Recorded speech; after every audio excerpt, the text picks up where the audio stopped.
नामदेव. आतून एक कर्मठ माणूस आला. त्याने ठाडकन दार बंद केले. ज्ञानेश्वर पुढे निघाले.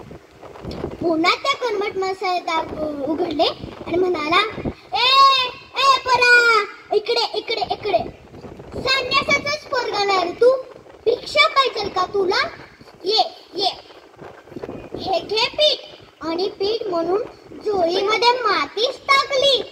ज्ञानेश्वर मान खाली घालून निघाले.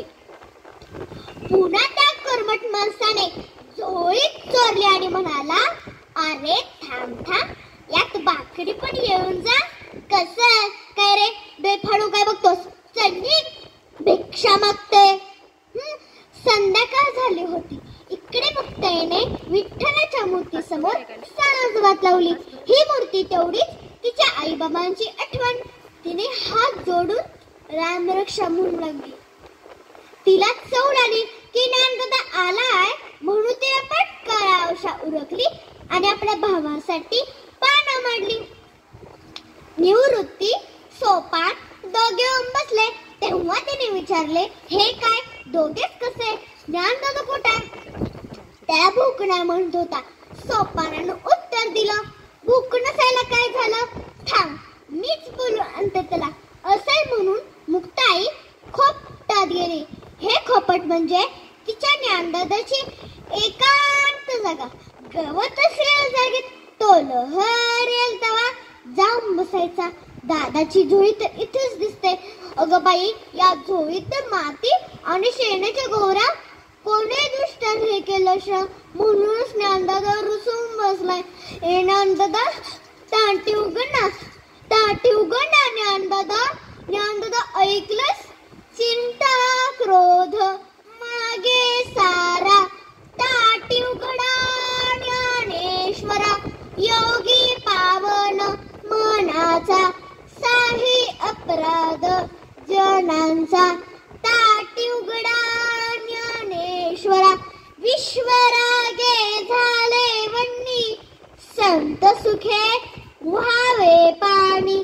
विश्वपट ब्रह्मदोरा, ताटी उघडा ज्ञानेश्वरा. ए ज्ञानदादा, कोणी वाईट वागलं तर क्षमा करावी हे तूच सांगतोस ना, आणि स्वतःच रागवून बसलेस. अरे या झोळीत तर माती टाकण्याची बुद्धी तर भ्रष्ट झाली अशा, म्हणून तू का कष्ट होतेस? अरे शेत गवतो तिकडे तर असायचेच, फुले फुलतात तिकडे काटे खुपायचेच, केवढा फुलतो तिकडे नाग निघायचेच. असं रे काय दादा, सारं जग जरी अगीसारखं दाहक झालं तरी संतांनी पाण्यासारखं शीतल असायला हवं. दातांनी ही चावली तर कोणी बत्तीशी तोडतं काय? अरे या उर्मट लोकांमुळे साऱ्या जगावर रुसायचं. तुला संत मंडळीबद्दल खूप मोठी जबाबदारी आहे. तुम्ही अवघ्या विश्वास करायला हवं. हे मी सांगायला पाहिजे काय ज्ञानदादा तुला? इथं अमले मी ज्ञानदादा, पाय दुखले माझे. तुला तुझ्या बहिणीची दया नाही येत का? विसरणारेला क्षमा कर या लोकांना. तुझ्यावर प्रेम करणाऱ्या नाही दीनदुबळ्या लोकांसाठी दारुगड, अंधारात चालणाऱ्या समाजासाठी दारुगड, ज्ञानाचा दिवा लावण्यासाठी दारुगड, तुझे सामर्थ्य दाखवण्यासाठी दारुगड. दादा दारुगड, दादा दारुगड. विश्व कल्याणासाठी घालीत असलेले साथ देखून ज्ञानेश्वर खडबडून जागे झाले.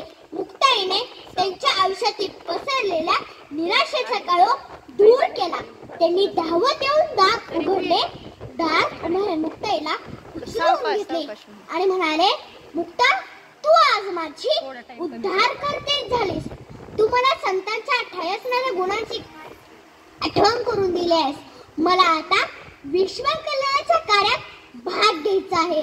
खरोखरच मुक्ताईने प्रत्यक्ष